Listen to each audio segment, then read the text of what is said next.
Bună, dragilor, și bine ați venit la o nouă citire. Dacă titlul te-a atras, înseamnă că ai aici cu siguranță un mesaj pentru tine. Îți mulțumesc pentru că mă urmărești, îți mulțumesc pentru că mi ești alături. Dacă vrei și tu astfel de citire, te invit oricând cu drag doar pe aplicația de tarot și astrologie Cristina Zurba, disponibilă atât pe iPhone cât și pe Android. Hai să vedem așadar mesajele, ce trebuie să știi. Să vedem din punct de vedere personal, profesional, financiar, dar și surpriza. Hai să vedem. Bun. Prima carte a ieșit, Valetul de spade. Discutăm și despre o perioadă în care ești foarte curios, vrei să afli tot felul de lucruri. Poate ești și într-o perioadă în care studiezi ceva, înveți ceva, însă simt aici o energie tânără, da? O energie extraordinar de curioasă, da? Dornică de a învăța lucruri, dornică de a ști de toate și mai văd de asemenea o persoană foarte determinată. Da? Poate chiar oamenii din jurul tău sunt curioși, vor să știe mai multe lucruri despre tine, despre situația în care te afli. Hai să vedem mai departe. Da, sunt puțin plecată, așa că am schimbat puțin decorul, da? E o perioadă scurtă, zic eu. Bun, la baza pachetului avem așa, Marele Preot, Regele de Bâte, Diavolul, o legătură cu zodia Capricorn, Taur și mai avem și zodii de foc, Leu, Berbec, Săgetător. Interesant. Este o perioadă în care văd aici o persoană foarte determinată, foarte sigură pe ea. E un personaj care știe foarte bine să negocieze, cineva care este foarte mult concentrat pe partea materială. Văd aici o persoană care de asemenea se gândește la ceva serios în legătură cu tine, dar totuși ideea aceasta de studiu, da? De a învăța, e foarte puternic aspectată. Unii poate pur și simplu intrați în contact cu oameni buni, oameni care au anumite principii de viață, da? Sunt oameni de la care aveți multe lucruri de învățat, poate chiar chestiuni banale, da? Din viața de zi cu zi, sau poate pentru unii discutăm despre lucruri mai importante de atât. Însă văd aici clar o energie masculină care este determinată să acționeze într-un anumit mod. Apoi, următorul mesaj e 5 de cupe. Ei, văd aici o persoană care, nu știu, e puțin supărată, cineva care se uită spre partea goală a paharului. Poate chiar intrați în contact cu cineva care are niște regrete sau cineva care are niște probleme vechi. Da? Doar că poate să fie vorba și despre o persoană puțin pesimistă. Adică omul ăsta se uită în general spre partea mai puțin plăcută a lucrurilor. Da, hai să vedem despre ce este vorba. Da, ce e cu Valetul de spade, în primul rând. Bun. Avem reuniune. Da. Cineva aici care e curios, da? Când anume te întâlnește, când anume vă revedeți. De asemenea, văd pe cineva care vrea să știe totul despre tine, despre întâlnirile tale, despre oamenii cu care tu intri în contact. E cineva aici care visează cu ochii deschiși la tine. Asta văd clar. Iar la bază văd și pe cineva care, știu, e agitat, are niște probleme. Poate să fie și o persoană care are o problemă de sănătate în acest moment. Hai să mai vedem, mai vreau o carte. Da, aici văd pe cineva care se uită, repet, spre partea goală a paharului. Poate e cineva care reacționează într-un mod mai impulsiv, mai ciudat. Și avem și dragostea. Melancolia. Da, poate să fie cineva care are niște probleme în dragoste. Sau poate să fie vorba și despre cineva care are nevoie aici de mai multă iubire, mai multă afecțiune. Ei, uite, avem aici așa, inamica și cu falsitatea. Da? Aici văd o persoană falsă, da, cu care e posibil să intri în contact. Poate discutăm și despre o persoană care își urmărește propriul interes, da? Poate o astfel de persoană are probleme sau cineva din jurul tău poate avea probleme cu un inamic sau cu o persoană mai falsă din fire.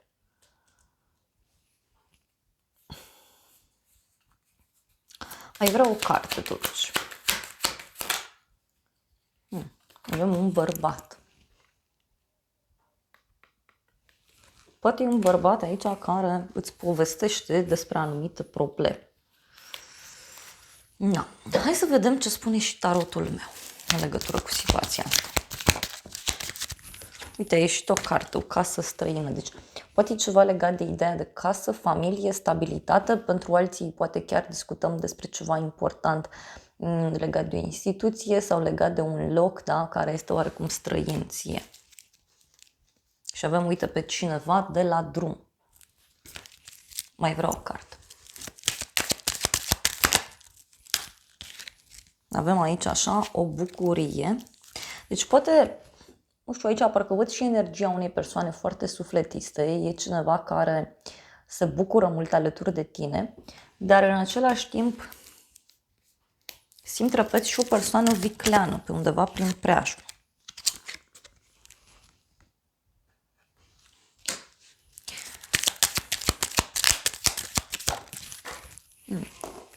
Proces și judecată.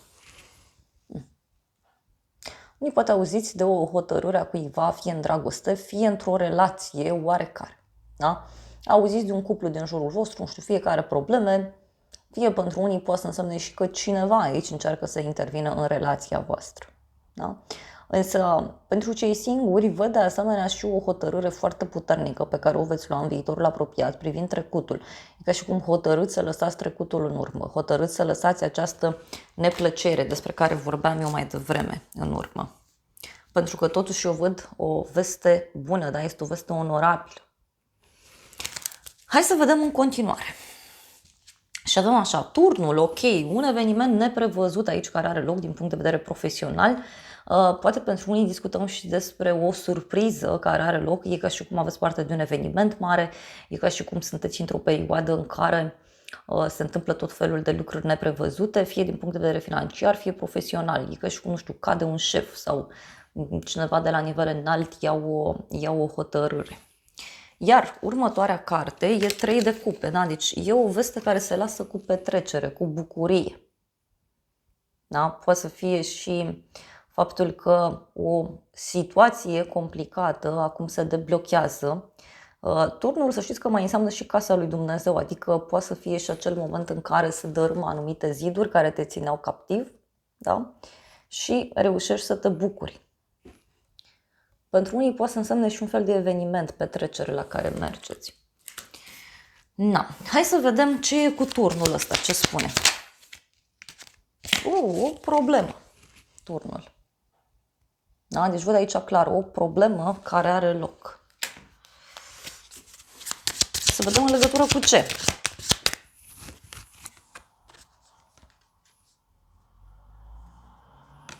În legătură cu cineva care e cu ochii pe tine, poate e vorba de cineva de la drum lung, sau poate să însemne și faptul că cineva se interesează, da, de situația ta. Poate să fie și o decizie importantă. Mai vreau o carte.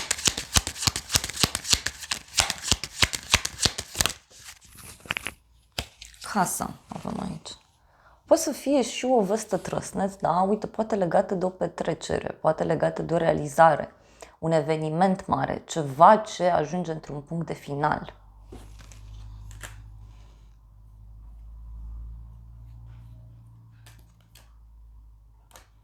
Avem noroc, gânditorul. Deci e un noroc mare. E ca și cum, din punct de vedere profesional, da, sau personal, te afli într-o situație ciudată, da, poate, știu eu, e o perioadă în care lucrurile nu funcționează bine, fie la muncă, fie din punct de vedere financiar, doar că e ca și cum toată povestea asta se întoarce în favoarea ta. Hai să vedem încă o carte, că vreau să mă conving, da? Deci, din nou e mesajul ăsta cu o surpriză mare, da? Poate să însemne și o hotărâre din punct de vedere financiar. Da? Poate să fie și un noroc aici pe bani.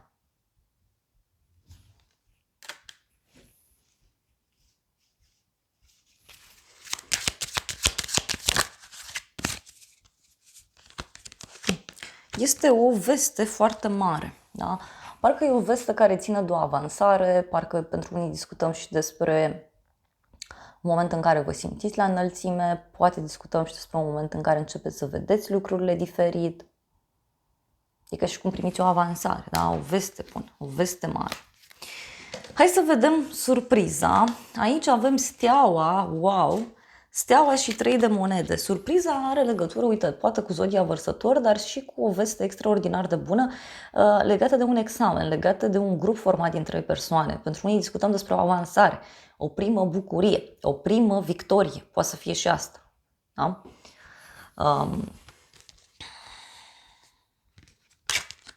O noutate plăcută, da? Un adevăr care se află. Hai să vedem. 3D, nu, steaua, că steaua e și prima. Hai să vedem steaua ce spune. Da, e ca o nouă regulă, e ca o bucurie. Avem doctorul și melancolia. E ca o speranță care apare aici într-o situație complicată. Poate e o situație complicată din punct de vedere profesional, medical, financiar, personal, deci oricum ar fi ceva complicat aici. Și în legătură cu această situație se găsește o soluție. Nu, eu cred că are legătură cu faptul că apare acea lumină de la capătul tunelului aici. Apare o veste extraordinar de bună, o soluție absolut magică.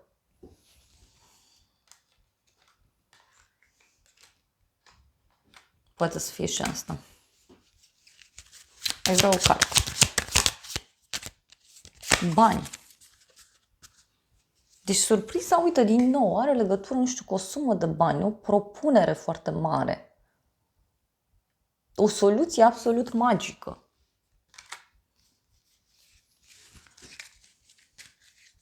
Dar parcă e ceva ce se decide fără voia ta. Hai să vedem ce spune și tarotul meu în legătură cu surpriza asta. Surpriza, uite, cineva care dorește să te revadă. Cineva dorește să reia legătura cu tine. Ai vrea o carte. O veste bună. Surpriza are legătură cu cineva care vrea să te revadă, să-ți dea o veste bună. Este o veste care te va onora, este o veste care îți crește statutul, prestigiu, mai poate să însemne și o veste eliberatoare. Da? Și avem așa, bărbat tânăr, cununie, relație și tranziție, schimbare. Cu ce are legătură vestea? Cu niște piedici, da, care au fost puse. Niște blocaje care au fost puse. Mai vreau o carte. Cu ce are legătură surpriza?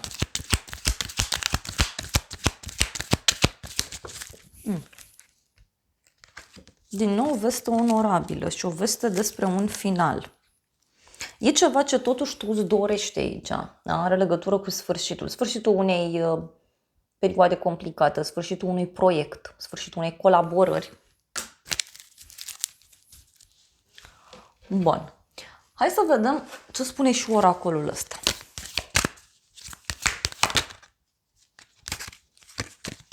Se repetă totuși mesajul. Avem aici ceva ascuns, secret, valoros, da? E o perlă aici. Puritate mai poate să însemne. Și avem o schimbare, dar o schimbare în bine. Mai vreau o carte.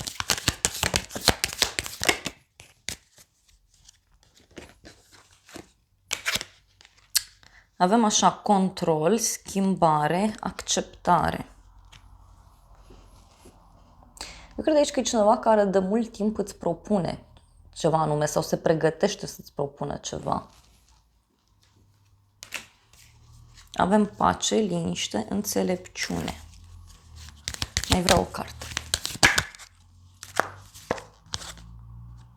Inamic și protecție. Deci poate e cineva care vrea să te protejeze.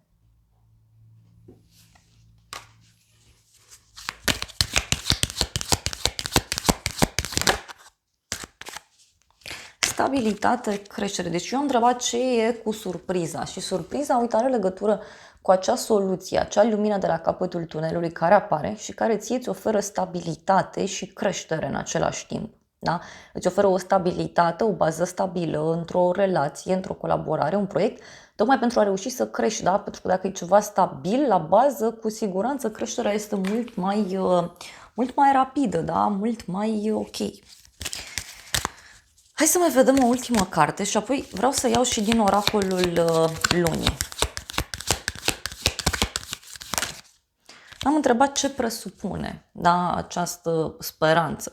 Și mi-a ieșit porumbelul păcii. Deci, e o veste de pace, cineva care vrea să dați la pace.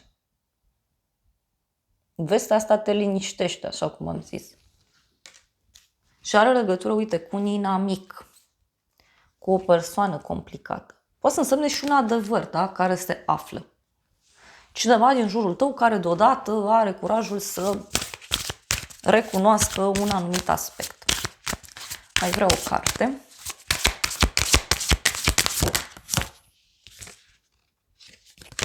Surpriza e mare pentru mulți dintre voi.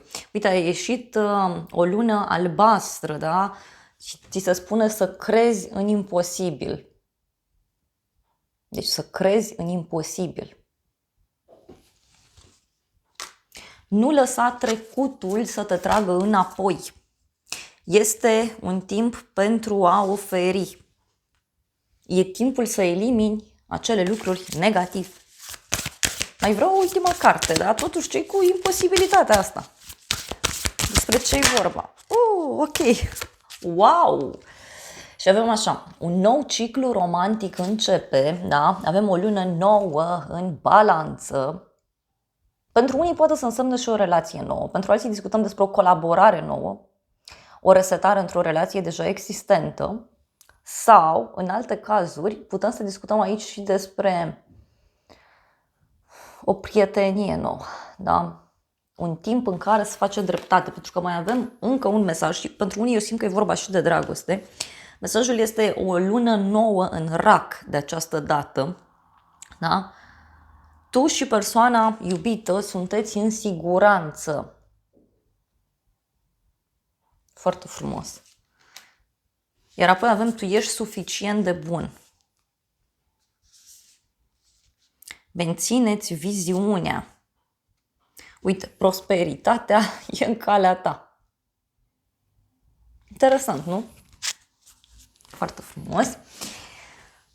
Cred că mai vreau un ultim mesaj din acest tarot micuț, dar cu semnificație mare. Wow! Marele preot, 8 de spade, o legătură cu zodia Taur aici avem. Și eu cred că surpriza, uite, are legătură, da, cu o hotărâre importantă.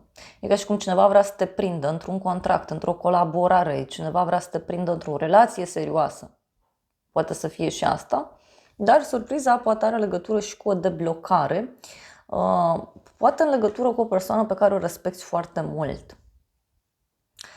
Poate are legătură și cu o obsesie. Uite, avem împăratul, deci iar o persoană cu autoritate, cu asul de bâte și cu 9 de monede, 9 de cupe. Și cu împărăteasa, ok? Deci e cineva aici care e hotărât să-și facă un imperiu împreună cu tine. Uite, interesant e că la baza pachetului, da, la început, dacă îți mai aduce aminte, tot marele preot era. Deci e vorba de autoritate morală aici, e vorba de ceva stabil. Și eu cred că poate are legătură și cu un cadou pentru unii sau poate chiar cu niște bani. Dragilor, acestea au fost previziunile de această dată. Eu vă mulțumesc pentru prezență, vă îmbrățișez cu drag, sper din suflet să vă fie de folos informațiile și să ne revedem cu bine și data viitoare. Eu vă doresc să aveți parte de o zi sau de o seară cât mai frumoasă.